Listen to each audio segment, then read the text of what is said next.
Hello student, आज हम Gujarat board class 7 science उसका यहाँ पे चैप्टर है 17 फॉरेस्ट और लाइफ लाइन्स, उसके बारे में डिस्कशन करने वाले हैं। ओके, तो डायरेक्टली वीडियो स्टार्ट करते हैं। पहली स्लाइड में हम बात करने वाले हैं फॉरेस्ट के बारे में। Forest is a natural habitat for many different kinds of plants and animal. तो फॉरेस्ट जो है बहुत सारे यहाँ पे प्लांट्स और एनिमल का घर है। फॉरेस्ट हमें फूड प्रोवाइड करता है, शेल्टर जो है एनिमल को प्रोवाइड करता है। बहुत सारे एनिमल जो है वो फॉरेस्ट में जो देखने को मिलते हैं, उसमें से कॉमन कौन कौन से हैं? Lion, tiger, elephant, monkey, deer, zebra, jackal, bison, boar, snake, porcupine, crocodile, ये सभी एनिमल्स अपने इंडिया में बहुत ज़्यादातर देखने को मिलते हैं। अब हम यहाँ पे कॉमन टाइप्स के प्लांट के बारे में बात करेंगे जो फॉरेस्ट में देखने को मिलते हैं। उसमें टिक, बैम्बू, फिग, साल, शीशम, सेमल, नीम, पालस, खैर, आंवला, कच्छर, ये सभी आएंगे। फॉरेस्ट में साथ साथ में shrub, herbs, grasses, climbers, creepers ये भी होते हैं।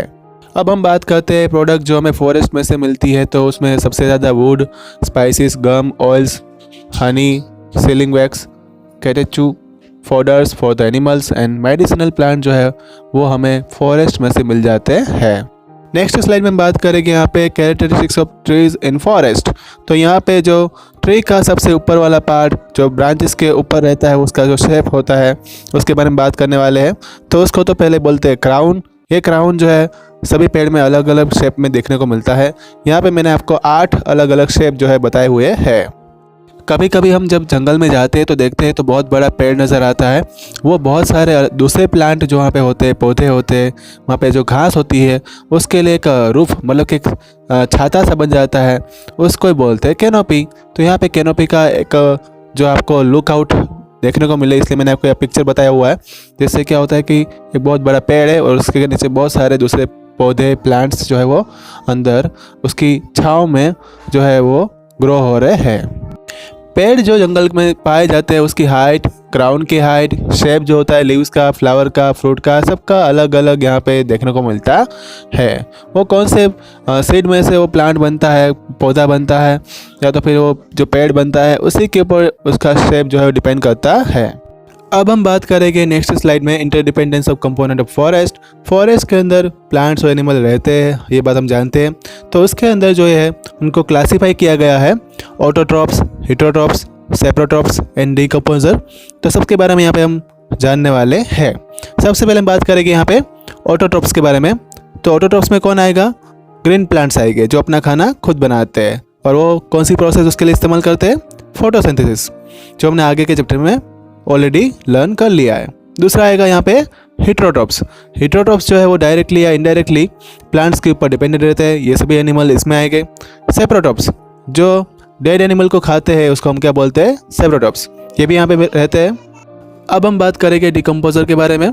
तो डिकम्पोजर तो ऐसे माइक्रो ऑर्गेनिज्म है, मतलब छोटे छोटे ऑर्गेनिज्म है जो प्लांट्स और एनिमल की डेड बॉडी को डिकम्पोज करके ह्यूमस में कन्वर्ट करते हैं। अब हम बात करेंगे फूड चेन के बारे में। फूड चेन क्या है?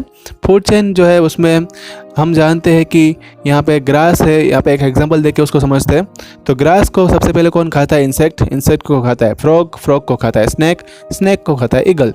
और ईगल जो है उसका फिर से डिकम्पोज, माइक्रो ऑर्गेनिज्म जो है डिकम्पोजर उसके द्वारा हो जाता है। उससे फिर से ये उसके जो न्यूट्रिशन है वो ज़मीन में उसको डायरेक्टली या तो हवा में कन्वर्ट हो जाता है। तो ये फूड चेन जो है वो चलती रहती है। और यहाँ पे एक ऑर्गेनिज्म जो है वो दूसरे ऑर्गेनिज्म के ऊपर डिपेंडेंट रहता है। तो यहाँ पे बहुत सारी ऐसी फूड चेन जो है फॉरेस्ट में देखने को मिलती है। ये सभी फूड चेन एक दूसरे के साथ लिंक भी है। और अगर कोई फूड चेन डिस्टर्ब होती है तो उससे दूसरी फूड चेन भी डिस्टर्ब होती है। और यहाँ पे जो फॉरेस्ट के सभी कंपोनेंट है वो दूसरे दूसरे कंपोनेंट के ऊपर डिपेंडेड है। अगर उसमें से एक भी कंपोनेंट अगर यहाँ पे रिमूव होता है, मतलब कि उसमें से अगर वो एक्सटिंक्ट हो जाएगा, जैसे कि पेड़ एक्सटिंक्ट हो जाएंगे, तो बाकी सब कंपोनेंट का ज़िंदा रहना मुश्किल हो जाएगा।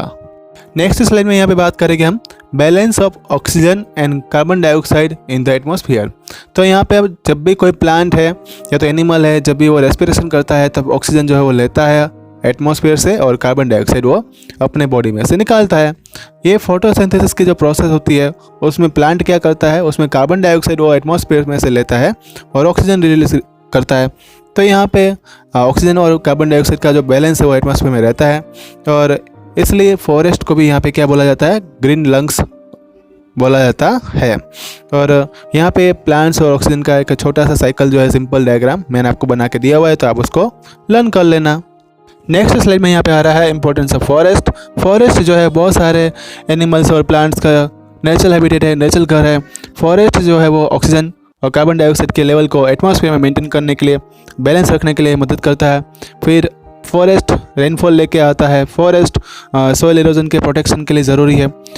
फॉरेस्ट जो है वो रेन वाटर को एब्जॉर्व करता है और ग्राउंड वाटर को, यानी कि वाटर टेबल को जो है वो मेंटेन करता है। बहुत सारी मेडिसिनल प्लांट, टिम्बर और बहुत सारे यूजफुल प्रोडक्ट जो हमें फॉरेस्ट से मिलते हैं। बहुत सारे लोग भी जो है फॉरेस्ट में रहते हैं और फॉरेस्ट उनको फूड, वाटर, शेल्टर और मेडिसिन प्रोवाइड करता है। नेक्स्ट स्लाइड में हम इस चैप्टर के एक्सरसाइज के सॉल्यूशन के बारे में बात करेंगे। पहला क्वेश्चन यहाँ पे आ रहा है, explain how animals dwelling in the forest help it grow and regenerate. Animal जो है फॉरेस्ट में किस तरह से ग्रोथ करते हैं उसके बारे में बात करनी है। तो पहले तो हर्बीवर्स के बारे में बात करते हैं। तो हर्बीवर्स तो यहाँ पे जो है उसको क्लियर कर दिया गया है, उसके जगह प्लांट जो उसको ग्रो करवा रहे हैं और उसी में से हर साल नया नया वेजिटेशन भी ग्रो होता रहता है। एनिमल्स जो है वो भी सीड डिस्पर्सल, मतलब कि सीड डिस्पर्सल और पॉलिनेशन करने में हेल्प करते हैं। डेड और डिकेइंग बॉडी जो होती है एनिमल की, वो ह्यूमस में कन्वर्ट हो जाती है डिकम्पोजिशन में की प्रोसेस से, और उससे सॉइल की फर्टिलिटी जो है वो बढ़ती है। फॉरेस्ट की डंग्स जो रहता है एनिमल का, काउडंग जैसे कि, वो न्यूट्रिएंट्स प्रोवाइड करता है अलग अलग टाइप के प्लांट्स को, जिससे उसका सीड जो है वो जल्दी से ग्रो हो जाता है।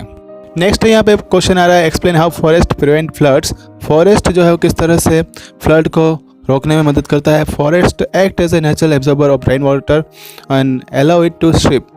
फॉरेस्ट में जो जंगल होता है उसके अंदर पेड़ होते हैं, वो पेड़ जो है वो वाटर को स्ट्रिप कर लेते हैं, मतलब उसका पानी जो है वो ज़्यादा स्टोर कर लेते हैं और उसी की वजह से जो फ्लो है वाटर का वो कंट्रोल में आ जाता है और उसका स्पीड जो है वो स्लो डाउन हो जाता है और इससे हम कह सकते हैं कि फ्लड को थोड़ा रोक सकते हैं। ट्रीज़ जो फॉरेस्ट के अंदर प्रेजेंट होते हैं वो डायरेक्टली जो पानी जो है वो ग्राउंड से टकराता है उसको भी रोकता है और एक सॉइल को जो है वो बाइंड करके रखता है, एक बांध के रखता है ज़मीन के साथ, और उसी की वजह से ऊपर का लेयर जो हटता नहीं है और उसी की वजह से रेन वाटर जो है उसका एब्सॉर्प्शन भी वो करने में हेल्प करता है और फ्लड में भी इस तरह से हमें बचाता है। नेक्स्ट यहाँ पे क्वेश्चन आ रहा है 3, what are decomposer, name any two of them, what do they do in the forest. Decomposer क्या होता है, उसके 2 नाम बताओ, और दूसरी बात वो फॉरेस्ट में उसका फंक्शन क्या रहता है। तो माइक्रो ऑर्गेनिज्म जो डायरेक्टली डेड प्लांट और एनिमल्स को ह्यूमस में कन्वर्ट करता है उसको बोलते हैं हम डिकम्पोजर। उसके 2 नाम हम याद रख सकते हैं, बैक्टीरिया और मशरूम, ठीक है। और वो डेड ऑर्गेनिज्म को डिकम्पोज करके डायरेक्टली ट्रीज को न्यूट्रिएंट प्रोवाइड करता है। नेक्स्ट स्लाइड में क्वेश्चन 4 जो है उसमें हमें बताना है किस तरह से ऑक्सीजन और कार्बन डाइऑक्साइड का जो लेवल है वो एटमॉस्फेयर में बैलेंस रहता है।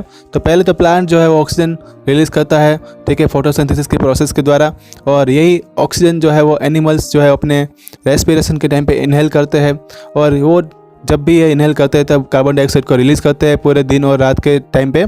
और दूसरी बात, प्लांट्स जो है वो फोटोसिंथेसिस के टाइम पे कार्बन डाइऑक्साइड वो जो है वो एब्जॉर्ब कर लेता है और इसी तरह से जो कार्बन डाइऑक्साइड और ऑक्सीजन का जो कंजप्शन है वो कंटिन्यूसली एटमॉस्फेयर में चलता रहता है और इन दोनों का मेंटेन जो है मतलब कि इसका अमाउंट का जो मेंटेन है वो बैलेंस एटमॉस्फेयर में इस तरह से चलता रहता है।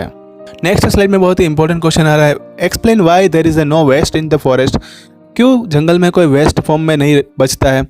तो इसका हम यहाँ पे रीज़न दे सकते हैं कि जो भी यहाँ पे प्रोड्यूस होता है जंगल में वो दूसरे के द्वारा यूटिलाइज हो जाता है।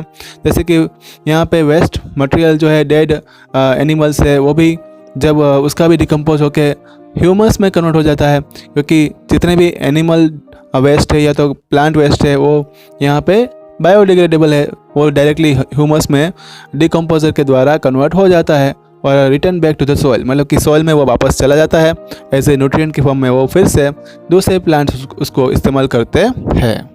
नेक्स्ट स्लाइड में हमें 5 प्रोडक्ट के बारे में बताना है। तो है would, medicine, spice, powder and honey. ये 5 प्रोडक्ट हमें फॉरेस्ट से मिलती है, और भी ज़्यादा मिलती है, आप दूसरे नाम भी आप बता सकते हैं, लेकिन अभी ये 5 आप यहाँ पे लर्न कर लो।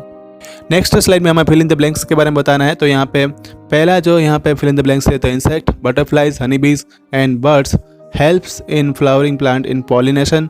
दूसरा यहाँ पे मैं डायरेक्ट आपको आंसर बता रहा हूँ, a forest is a purifier of air and water, herbs form the ground layer in the forest, the decaying leaves and animal dropping in the forest enrich in the soil.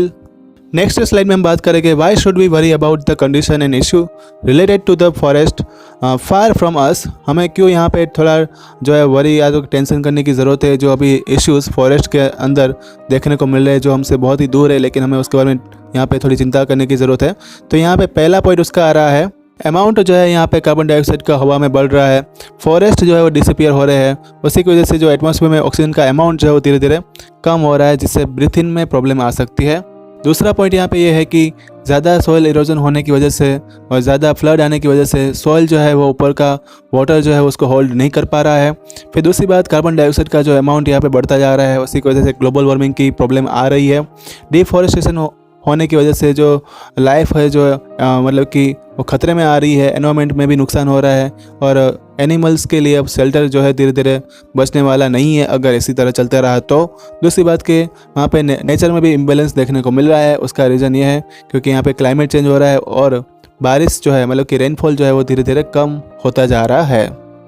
Next यहाँ पे question number 9 आ रहा है, explain the why there is a need of variety of animals and plants in the forest. तो यहाँ पे plants जो है वो बहुत वैरायटी में देखने को मिलता है। फॉरेस्ट हमें यहाँ पे ग्रेटर अपॉर्चुनिटी प्रोवाइड करता है फूड के मामले में और उसी की वजह से हर्बीवर्स जो है उनका ये घर बना हुआ है। दूसरी बात, वहाँ पे हर्बीवर्स बहुत ज़्यादा अमाउंट में देखने को मिलते हैं और उसी की वजह से यहाँ पे फूड की अवेलेबिलिटी बढ़ती जा रही है। कार्निवर्स भी बहुत वैरायटी में अवेलेबल होते हैं। यही वाइड वैरायटी जो एनिमल की होती है फॉरेस्ट में, वही उनको रीजनरेट और फिर से ग्रो होने में हेल्प करती है।